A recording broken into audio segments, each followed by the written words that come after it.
You're probably in the dark about this one like I was, but I've received this little thing called the NH-D9L AF, a variant of the Noctua NH-D9L. It's not out yet, and I didn't get it confirmed, but I think this is a work in progress unit, but keep your eyes peeled in the future for the real thing. Since I've covered the Noctua NH-D9L previously, I'll be covering this, the NH-D9L AF, in more of a contrasting approach to keep this video nice and tight. So here we go. Wish me luck. Since the packaging and included kit are the same as the stock Noctua NH-D9L, we're going to skip past that and get on with the differences. One of the most obvious changes is the name, notably the AF extension or suffix. I can only imagine AF stands for airflow, maybe even angled fan. I'm yet to have that confirmed, but I'll look into it and get back to you by the end of the video. Angled fan would make a lot of sense. Just looking at the tower, it's clear to see it's angling downwards like the ASUS ROG Z11 or Z11 with the patented 11-degree rotation, or motherboard rotation, to help with cooling behind the board. And the Scythe Katana 3, a much more apt comparison, but I wanted to mention the ASUS ROG Z11 since it's included in the top 10 most compatible cases, ITX cases video. Right up there. Other interesting angled coolers include the Scythe SCKC2000, the Gelid Solutions Silent Spirit, the Nexus FLC3000, and the Nexus VCT9000. Nice. I know Scythe previously made some more really interesting angled coolers, but they're not on their site anymore if they did, and I think Ragentech did the same, but yeah, no dice finding them.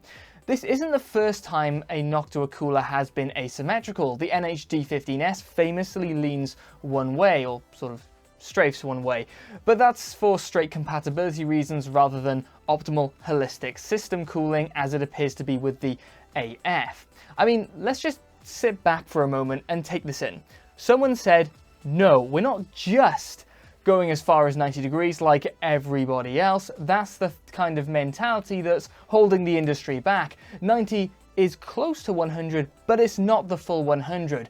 We're not the designers of the best coolers in the world if we're not giving the full 100. So we're doing at least 100 with this one, or we're not doing it at all. And someone said, well, they must have said, they're right. And here we have it, the full 100 if in both effort and heat pipe bend. Well, it's actually 105 degrees-ish, but they did say at least 100, so they're not wrong. Anyway, this tilted design, like the Katana 3, also directs airflow towards the VRM area. I think this may be a response to the massive power draw of some CPUs around these days, and the designers wanted to compensate for some poorly optimized VRM heatsinks, or just make the good ones perform even better. But it doesn't just angle down to achieve optimal VRM cooling, but also angles slightly to the side, which translates to slightly above the CPU in typical front to back orientation, since most VRMs are typically behind or above your CPU cooler's position. However, this doesn't allow the fan to be mounted in the center like the standard D9L, but still allows you to use the nearest RAM slot with a raised fan configuration, or you could lower your fan position if you're not using all 4 slots on your typical ATX or micro ATX boards. Speaking of configurations, you can mount it the other way around for optimal RAM cooling. Pretty neat.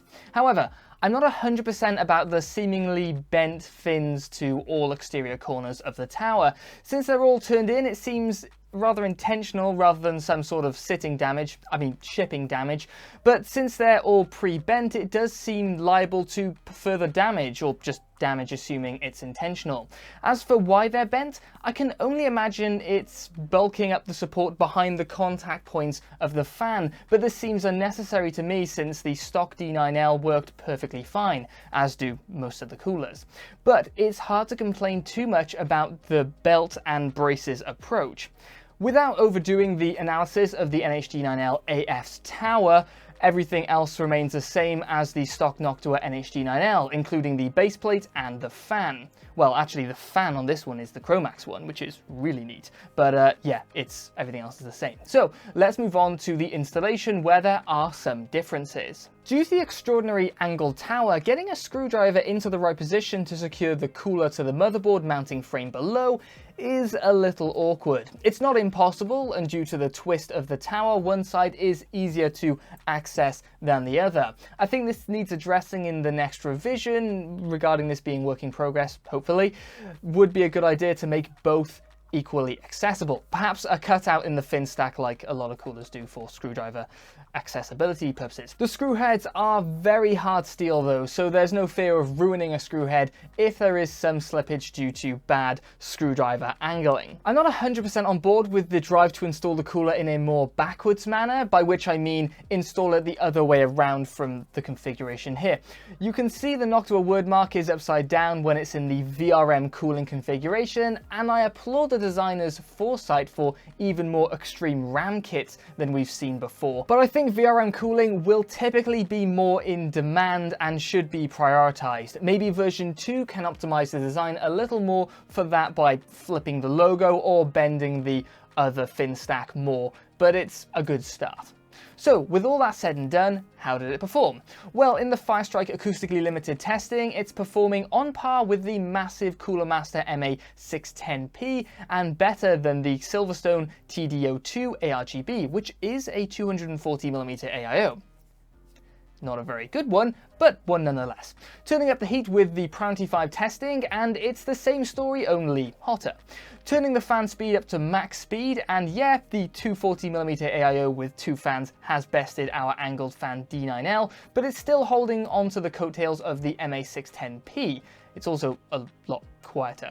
Same story for the Firestrike testing, only this time everything is cooler in line with the lower CPU load. Before we move on, it's worth pointing out that our AF cooler is only on average 1.5 degrees hotter than the Noctua NH-U9S, which is pretty good. The AF is also quieter than everything else on the board at 38 dBA at 40 centimeters, minus the SideMugen 5 at 37.5 dBA. Unfortunately, my testing fails to account for VRM temps, which would have been really good this time round. Maybe in the future I should get some thermocouples and provide a more holistic set of thermal testing results outside of the usual CPU temps for CPU cooler testing. On to pricing, and if we assume the NH-D9L AF will cost the same as the standard NH-D9L at roughly $45, say euros, then it's one of the cheapest coolers on the board. And if we combine the pricing with the performance data from the acoustically limited Firestrike testing, chosen for testing success rates and its inherent normalized nature, and the NH-D9L AF is one of the best value coolers on the board. So yeah, I can wholeheartedly recommend buying a Noctua NH-D9L and accidentally sitting on it in such a way to create this outcome, and maybe even create a video with a list of reasons behind doing so to justify the mistake of leaving the cooler on a chair rather than face the reality of the situation. What's really good about this approach is it's compatible with nearly all coolers, give or take all coolers. Oh yeah, before I forget to add this in, I did look into the naming scheme, and it turns out the AF of the Noctua NH-D9L AF doesn't stand for airflow or angled fan, it stands for April Fools.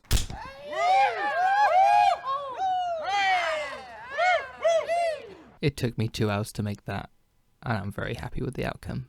This was way too much effort to put into this, more than it's probably worth. I also took 2 days off work to make this happen, so yeah. If you did happen to be fooled by this video, I recommend supporting me on Patreon. It's 100% excellent value for money and does exist, unlike the NH-D9L AF. And before anyone gets in touch with Noctua to ask them where they can buy one and how they can make one of these, like they did with the Noctua fan painting video, which made Noctua get in touch with me to make everyone abundantly aware that it would void their warranty. Noctua doesn't and won't be making this cooler. This is an April Fool's video. EVGA does not endorse the purchasing and modification of the Noctua NH-D9L into the aforementioned Noctua NH-D9L AF. EVGA holds no liability for damage to any coolers as a result of this video and those looking to replicate its results. EVGA also provides no guarantees on performance increases with this technique and does not claim any performance increases. EVGA only offers this advice. Think twice before sitting on a perfectly functional cooler. But you can make one after using my Amazon associate link to buy a Noctua NH-D9L and maybe even buy a chair, which you can use to place your cooler onto and sit on both at the same time, which will help me earn through qualifying purchases.